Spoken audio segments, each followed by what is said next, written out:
We couldn't believe what we really saw. What if someone or something could warn you about the future? Half man, half monster, I guess you'd call it. Never seen anything like it. I hope I never do again, you know. It was just unbelievable. But the very sight of this messenger filled you with terror. Those eyes. That's all she'd ever say was those eyes.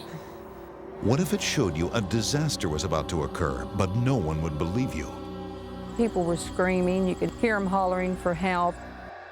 It's already happened, not just here, but all over the world. And it's happening right now. Wherever this messenger appears, tragedy follows. What went on in Point Pleasant? What did they witness? Where will it go next? What if? And if's a big question. It's a story most of us have never heard. Now they're making a movie about it called The Mothman Prophecies. But this is no Hollywood fantasy. The events and the people are real. You're about to hear eyewitness accounts from the past and profound lessons for the future. This is a search for meaning hidden on the edges of accepted reality. This is the search for the Mothman.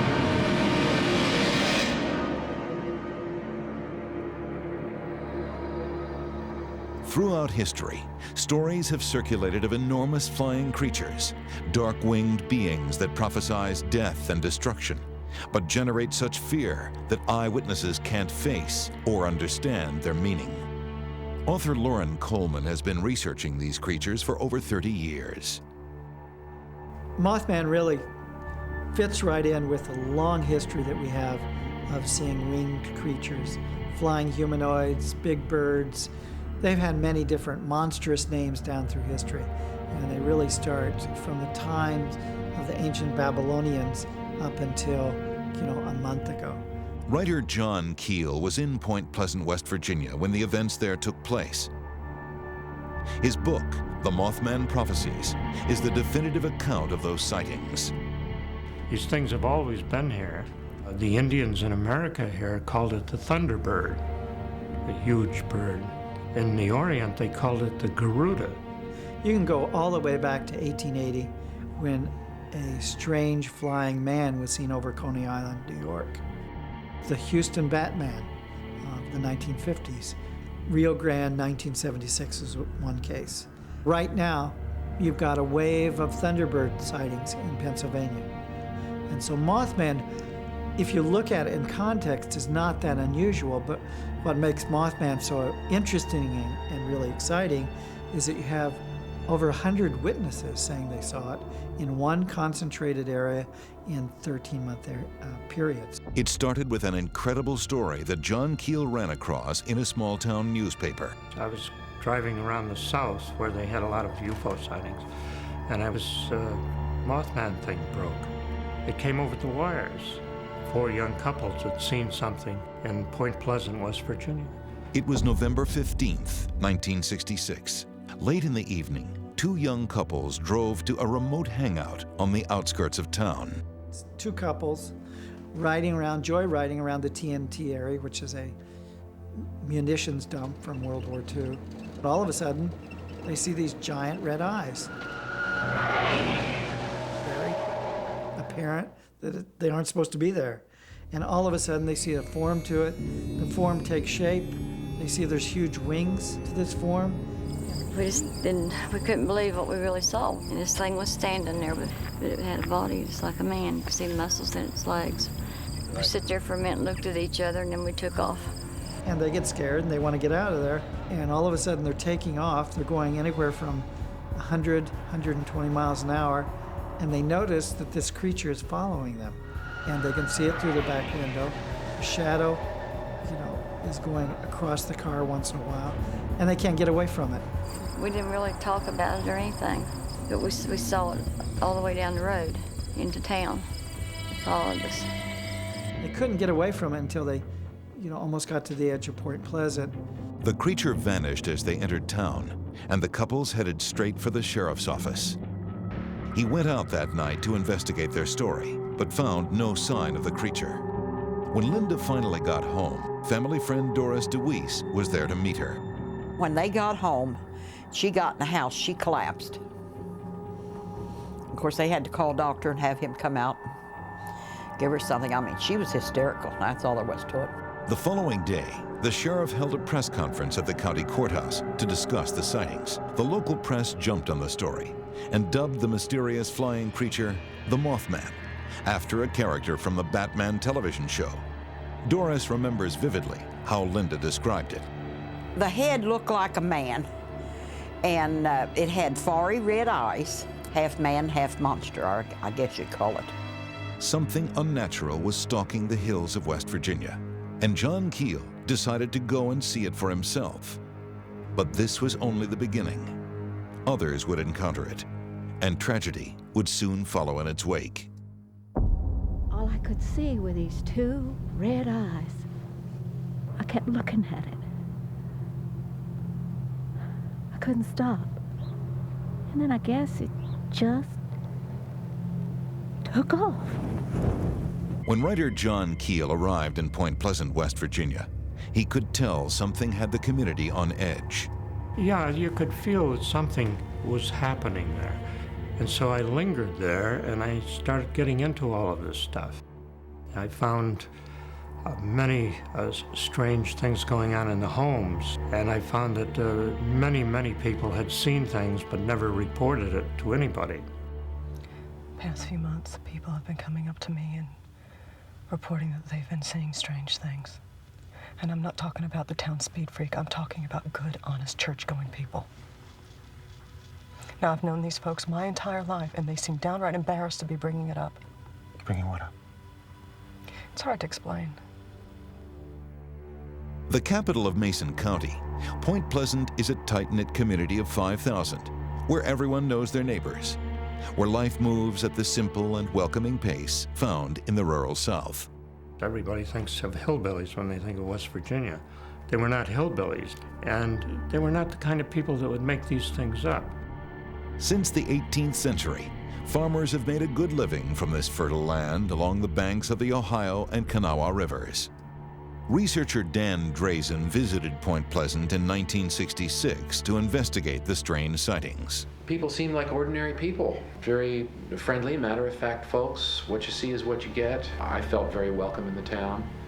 Just north of town is a densely overgrown wildlife preserve, much of it almost inaccessible. But hidden beneath the thick brush is evidence of a grim history.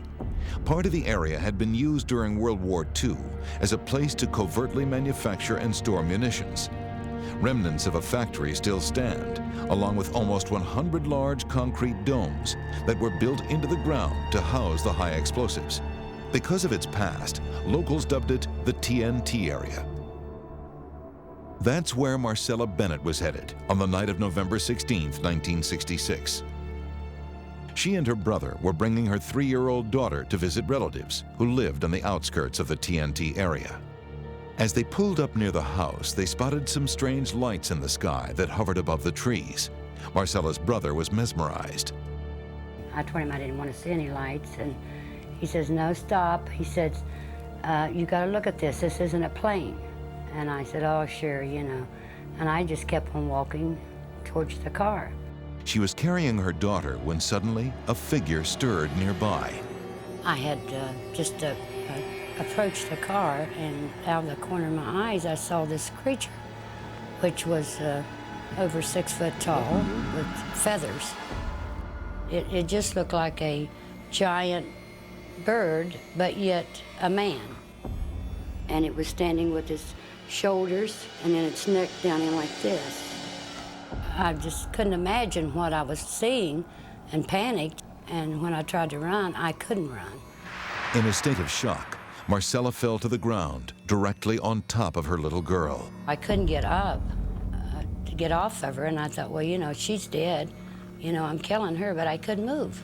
You know, it was just, I was in a trance. Finally pulling herself together, she picked up her child and ran towards the house. When I finally did get up to my feet and get my feet working, I realized that my knees were all torn up and my hands and my face had been buried in the sand. I couldn't see, and I thought I heard the creature fly off with these real loud flopping wings, you know, made a real loud sound. The family locked themselves inside the house, but hysteria gripped them as the creature reappeared, shuffling onto the porch and peering into the windows. The police were summoned, but it had vanished by the time they arrived. It was just very frightening. One of the worst frightening experience I've ever had, you know, in my life. And hope it's the last. It still bothers me to even talk about the creature, you know.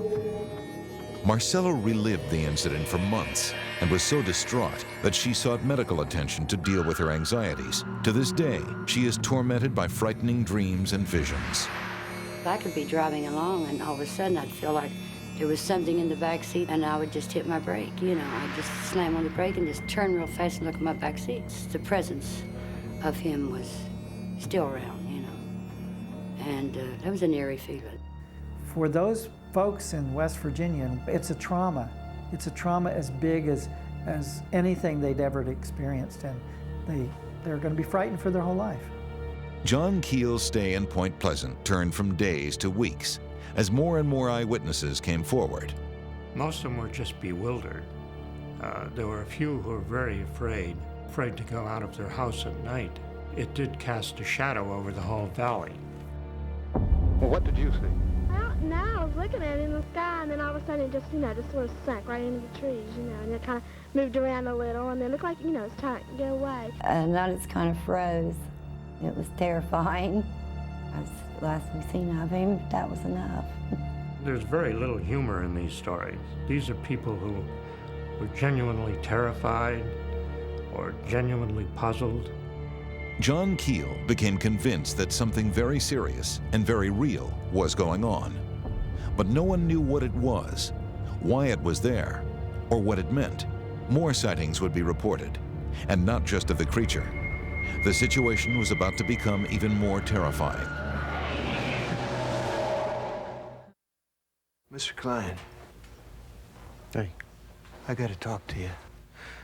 Last night, I woke up with the worst headache I've ever had in my life, and I went into the bathroom to get some aspirin, and I happened to look in the mirror, and I swear to God, I see something I can't describe, but it sure as hell is not my reflection. Through the winter of 1966, sightings of the creature known as the Mothman continued to be reported around Point Pleasant, West Virginia. Not only were eyewitnesses terrified and emotionally disturbed by their encounters, but some were even physically affected, exhibiting strange burns on their skin and inflamed, swollen eyes. I woke up and nearly both my eyes were swelled up.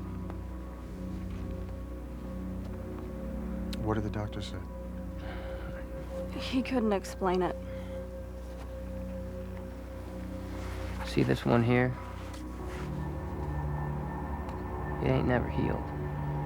Her eyes, the first thing I seen was swollen and red, and water was coming out of them. Keith Aker was 17-year-old Connie Carpenter's boyfriend at the time and soon-to-be husband. Connie herself is still even today too frightened to come forward and tell her story, so Keith agreed to set the record straight. I'd like people just to understand that I'm here to make sure that they don't think that she's a kook, because she's not. And what she has said she's seen, she has actually seen. Still in high school, Connie was driving home when she saw something unusual on the side of the road. I don't know what caught her attention, whether it was a shadow or what, but she said she looked and slowed down, and here it was. Wings come out and it went straight up. And she said it hit it right for me. She said all I could see was the red eyes. I went to the house that night, and her mom met me at the door and said she's in bed. She didn't want to come out of her bedroom. Those eyes. That's all she'd ever say was those eyes. As writer John Keel puzzled over the exact nature and meaning of the creature's sightings, he began to connect them with the dozens of local UFO reports he'd heard. There was a man here from New York trying to find out as much as he could about the flying saucers. Doris DeWeese was one of the people John tracked down and interviewed. We lived on Madison Avenue over in Point Pleasant, and every night there'd be flying saucers going over. I was scared to death because, I mean, you know, we had no idea what they were going to do or what their intentions was. We figured they were from outer space or something. That's where I first saw it at. Seen the lights rotating. It looked like it was about 4 feet high, maybe 6 or 8 foot wide. And the lights were multicolored. They were red and white, yellow, green. And it was just circulating like it wasn't making any noise. And it disappeared as quick as it appeared in the first place. It's a long, cigar-shaped type vehicle that looked so close that you could look like you could just jump up and touch it. It had lights all on the side. It was completely silent, didn't make any noise whatsoever. We were just in awe. We just stood transfixed. We just couldn't believe that we were seeing what we were seeing. UFO reports poured in, and the local media picked up on the frenzy. This is desolate Dry Ridge Mountain, where last night a strange and eerie thing happened. It was this big orange glowing light, you know. So we stopped the car and the thing came over top of the car. We got all kinds of static on the radio and the car quit. John Keel himself witnessed these strange lights in the sky. I began to see them myself. It was beyond imagination. They were extremely bright lights, which could hover. If you flashed a flashlight at them, they'd respond, they'd flash back. I saw a lot of these lights. In fact, I saw so many of them, I lost count. John Keel was at a loss to explain what was happening to the town, whether it was all connected, and why it was happening here, of all places. To this day, we can't really tell you what those lights are. Now, improvised search parties are combing Dry Ridge Mountain, attempting to find it. Just what it is, no one is sure. The community was on edge, afraid of the night and what it might bring. They had the National Guard out looking for it. The state police was patrolling the area where it was seen. People would go out at night with lights and stuff. It was almost like a search for Frankenstein. Well, I wasn't with them. I was too scared to go at night. But I know one thing, I lock my doors at night. I mean, you know, before, we never locked doors. We always left them unlocked, but after that, we started locking doors. But other mysterious forces were at work in the town. Someone didn't want these stories to be told and threatened those who spoke. Who were these men in black? And why did they want to cover up the truth? Around Point Pleasant, West Virginia, reports of creature sightings, UFOs, and strange phenomena continued for months. I went back several times, you know. I wasn't there just once. I'd get back to New York, be exhausted, and the phone would ring, and somebody that I had met down there would be calling me and telling me about something new that had happened. I realized after a while that this was folklore in the making. Alexander Leak. Who the hell are you? I'm John Klein. I called you last week. You know what that is? I'm sorry, but I'm already late. Look, I need to know what this is. Tell me. Where are they seeing it? Point Pleasant, West Virginia. Adding to the town's hysteria was the presence of mysterious visitors, strange men dressed in black, who didn't want the truth to be told. And he said, "We don't want to hear any more about this," and he left. So after he had said what he did, we didn't say any more about it. A local newspaper columnist named Mary Heyer was helping John Keel with his investigations. She died soon after these events, before she could discover what was really going on. Mary was the kind that would investigate anything that had a story to it. And this here was a story that she had to find the truth out about. And I believe she would have hunted and hunted and hunted for years until she found it. She's like Mr. Keel. He hunts for the truth, and she was too. Mary was quite frightened. She was frightened for her life. She said these men had visited her quite a bit, and she said these men in black had olive complexion, and she noted one thing that I always thought was very strange. She said they didn't blink their eyes, and they would ask her questions about the Mothman.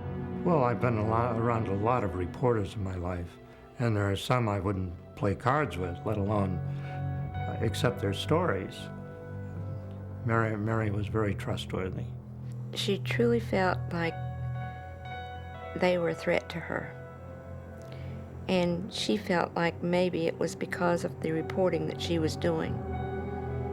And she wasn't sure whether they intended to make her stop but she was into this now and she wasn't going to give it up. It's just something it's eerie.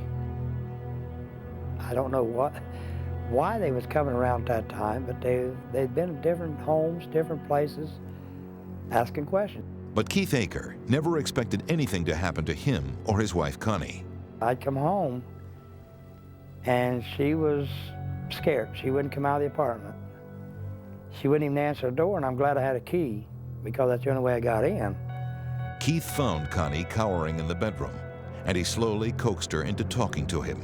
She went down that morning to get in the car, and some guy pulled up and asked her for directions. So she goes over, and he grabs her and tries to jerk her in the car. And she said he was dressed in black. I said, now this is too weird, but I know what took place. Because the blouse that she had was ripped, and she would not rip her clothes herself. Not long after, a threatening note was left on Connie's front porch. She more or less crawled into a shell. She didn't want to be by herself. She didn't want to go anywhere by herself. Why wouldn't someone want you to talk about the Mothman? That's a good question. I really don't know. This whole business about men in black and silencing witnesses, you know, you have theorists who say it's the CIA. But to this day, the government has denied any involvement in Point Pleasant. Well, I called the Air Force in Columbus, Ohio, and they just sort of poo-pooed it, turned it off. And it's always been a puzzle. Local residents began to ask why this would happen to Point Pleasant. And while some still dismissed the strange phenomena as the product of wild imaginations, sightings continued to be reported. Everett Wedge was one of the community's most upstanding and respected citizens. He was one of 5 pilots who were standing on a local airstrip when they saw what they described as an enormous dark-colored bird flying above them. And it was big enough that it could, I'd say it could pick me or you up and probably carry us away. That's how big it was. I've been around lots of my time, and I never ever saw a bird that big, but I did see it. And like I say, might not have quite 20/20 eyes now, but I did then.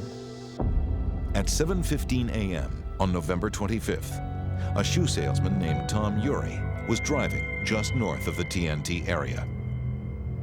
I noticed something out of the corner of my eye from the riverbank over here, and it came up over the trees, and when I first saw it, it looked like a helicopter coming up.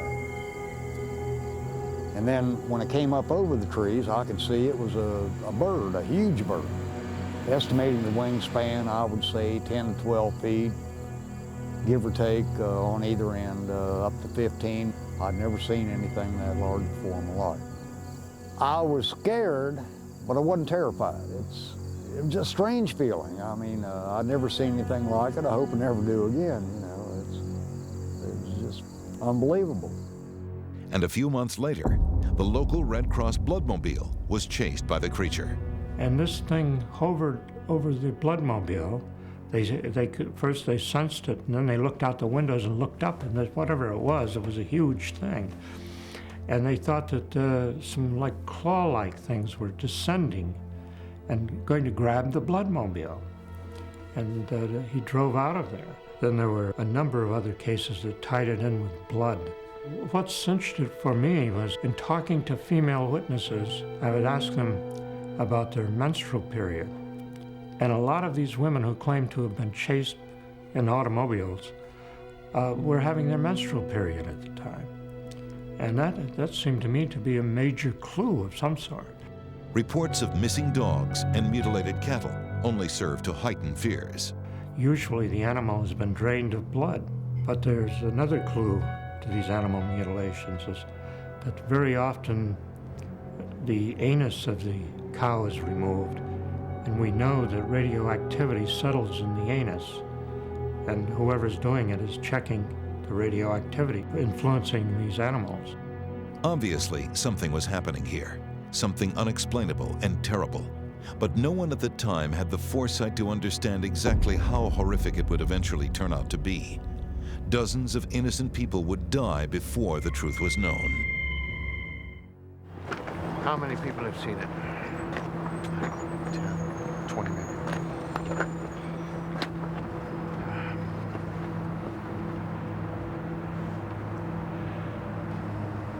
Listen to me. Something terrible is going to happen in Point Pleasant. Don't go back. Stay away. The strange phenomena continued in Point Pleasant for over a year. By December 1967, over 100 sightings of the creature had been reported. And people weren't just seeing it, they were dreaming about it. Eyewitnesses complained of nightmares and dark premonitions. If you look at some of these winged wonders, these creatures, like Mothman, like the Cornwall Owlman, like the Thunderbirds, there's this interwoven kind of tradition that they're banshees, that they really are the prophets of doom in many ways. There are the old legends, if a bird looks in your window, you're in trouble, big trouble. You read in some of the traditions of the Cherokee where there's actually warriors and braves guarding the women when there was a Thunderbird time. In Cornwall and some of the Owlman reports, if somebody was going to get in an auto crash or a kid was going to die. I was getting anonymous phone calls and could never figure that out. I was getting phone calls warning me about this and that. Hello, John Klein. Who is this? My name is Ingrid Cole. But yours is way down here in the normal vocal range, anywhere between 1,000 or 1,200 cycles per second. Okay, so this guy's vocal range is much higher than mine. What makes you think it's a man? What is it? Near as I can tell, it's an electrical impulse. Mary Heyer, the reporter friend of John Keel, had these dreams, incredible dreams in which she saw Christmas packages in the water, but she had this feeling there was going to be a major disaster and it was going to happen any time. But no one expected the tragedy that followed. Almost 13 months to the day of the first sighting of the creature, disaster struck. I was planning to go back down to West Virginia in December of that year, and I had repeated phone calls warning me, don't go to West Virginia, because they knew that I would be using the bridge, whoever they were. Main Street in Point Pleasant led straight onto a suspension bridge called the Silver Bridge. Spanning the Ohio River, locals would cross it on a daily basis, sometimes several times a day. At 5:05 p.m. on December 15th, 1967, the bridge was full of cars, many of them Christmas shoppers, when suddenly it began to shake. Charlene Wood was on the bridge at that very moment. When I got to the traffic light here in Point Pleasant, I got the red light. When it changed, I started going up onto the bridge. And just about that time, the bridge started shaking. What is the first thing that happened, Mrs. Fowler, that made you know something was wrong? The bridge was swaying, and we heard a loud noise. And at that point, I thought someone had hit the bridge underneath one of the boats or barges. And I threw my car into reverse, and as I threw it on reverse, the bridge incline came up this way, and as I backed off, When my car stopped on me, my tires was right on the ledge where it broke off. And as I got down, I could see the bridge was falling. And people were hollering and all. How far were you from absolute safety? I'd say over a car length. If I'd have been another car length, I'd have made it. It came down like you'd stack dominoes and give them a push, and you know how they'll fold. That's the way it looked like it was folding toward me. We ran back that way to see if there's anything we could do, and we could see there's one big tractor and trailer must have been way back, and you could see it floating, and other things are floating down the river, and these people started to holler in there, and we was trying to help them. There wasn't much you could do. People were screaming. You could hear them hollering for help. The Silver Bridge collapsed catastrophically, completely disappearing beneath the river's waters. 46 people died, making it the worst bridge accident in American history at the time. For days, rescue workers pulled smashed cars and bodies from the river. The question of what caused this bridge to collapse is right now still of absolutely no import to us whatever. It did fall. There are bodies still out there in the river. We are right now interested in getting those bodies recovered from the river. The bridge was gone. There was debris all over the water, and it was so cold. It was the coldest day we had that year. It was the 15th of December of '67. In the following weeks, the Department of Transportation conducted a detailed investigation of the collapse and blamed it on a steel pin that was improperly manufactured. The Silver Bridge was nearly 40 years old, poorly maintained, and had for many years been carrying far more traffic than it had been designed for. Quite simply, they concluded, it was a miracle that the bridge stood for as long as it did. People said it was overloaded, but it wasn't. It was just normal traffic, and there was a snow shower, you know, flurries. It was kind of well, the sun had gone down and all, but never dreaming something like this would happen. It's eerie what took place to cause that bridge to fall. I don't know why. All I can say is a lot of people lost a lot of loved ones. Rumors quickly began to spread that the collapse was connected to all the strange sightings.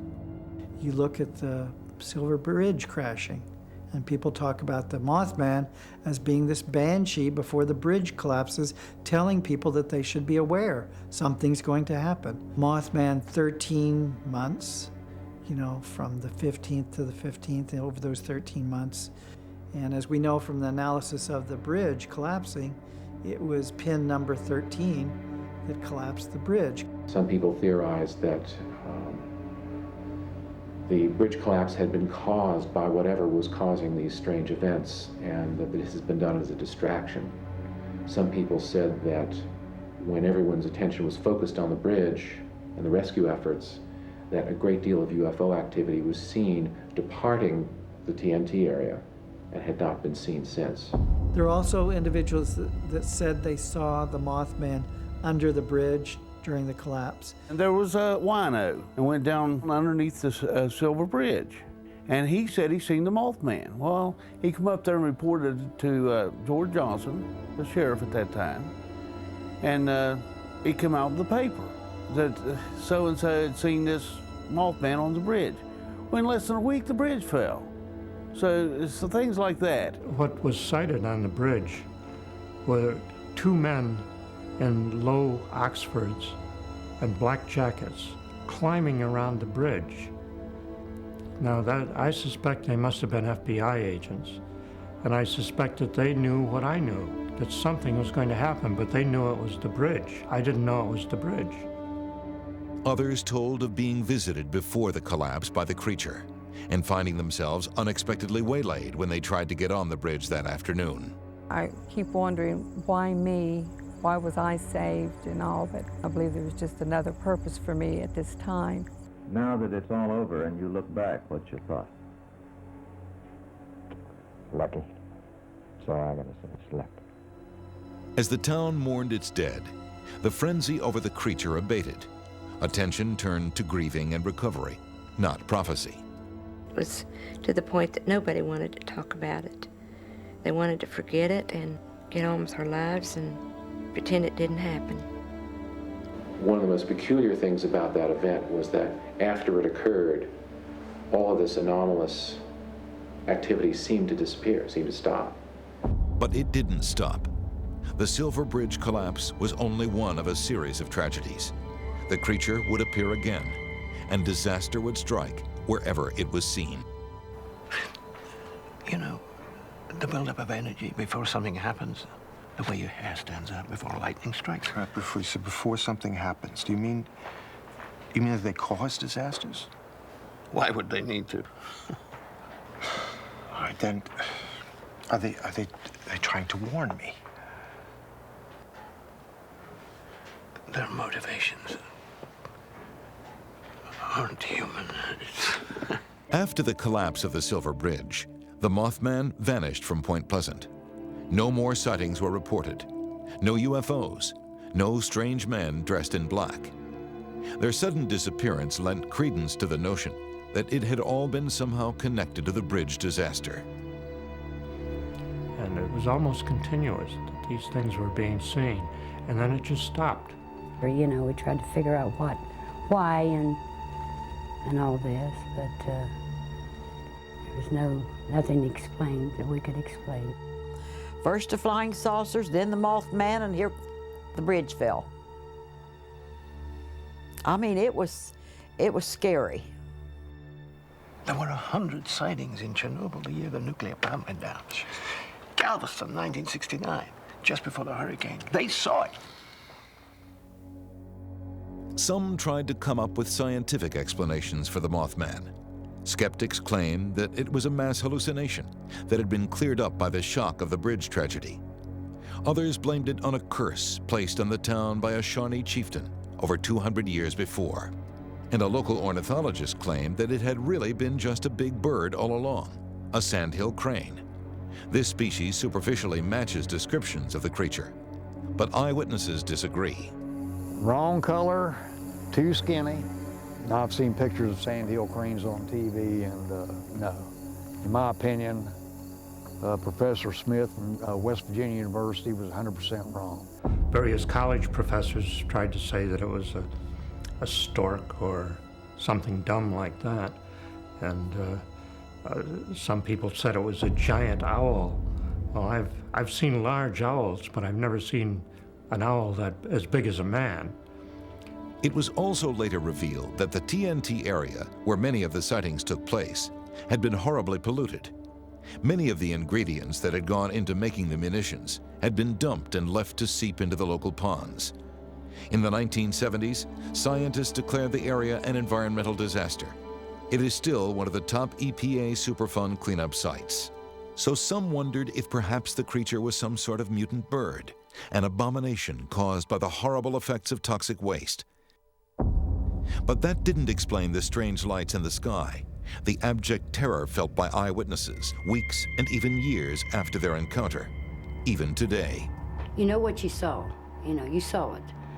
But what was it? Where did it come from? These are questions you ask yourself all the time. Is there something out there that, you know, stalking us? I mean, you can't deny what you saw. It's just very hard to explain, you know. Very hard to explain.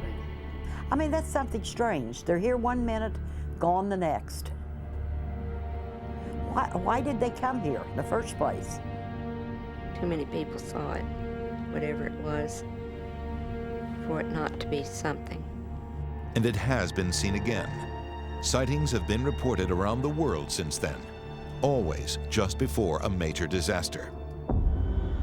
Mexico City, 1985. Reports of huge, strange birds appear in the weeks before a destructive earthquake rocks the city. Chernobyl, 1986.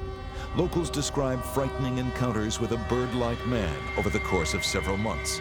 Encounters that end with a devastating accident at the nuclear power plant. It was going on all over the world. It still is. And I've gotten tons and tons of mail from it, from people claiming similar experiences or thanking me because suddenly they realized what they had really experienced. what they'd really gone through. A lot of people all over the world have seen these things and been bewildered by them. Dozens of sightings have been reported in just the last few years. And in September of 2001, an eyewitness came forward claiming to have seen an enormous bird-like creature in western Pennsylvania. It was just like one of those 8mm black and white horror films. Perhaps once we are able to overcome our fear and look beyond the mere manifestations, humanity will finally glimpse the real truth. For now, however, there is no rational explanation for what has happened and seems to still be happening. I'm sure it's happening somewhere in the world right now. It has always happened. I really understand that people are skeptical of Mothman. I would be, you know, if I hadn't been doing this for 40-some years. But for these folks, they interacted with an extraordinary situation that they couldn't explain. And we know from looking at those folks, talking to them, looking at their histories, looking at the whole framework that Mothman fits in, that something very real happened there. We don't know what it is, perhaps, but we know it was real. The only thing I'd have to say is keep an open mind, because someday it could happen to you. And then if you try to tell somebody, what are you going to do if they laugh at you? Or if they call you a kook, that you're imagining, or you're trying to cause chaos, but it actually did happen. What if? And if's a big question. Point Pleasant and around the world, it's been seen before, and it will be seen again. What will you do if you see it? Will your friends and family believe you? Will you believe yourself? The unknown is out there, and the universe does not exist as we think it exists. And we don't exist as we think we exist. These entities are more advanced than us. Why don't they just come right out and tell us what's on their minds? You're more advanced than a cockroach. Have you ever tried explaining yourself to one of them?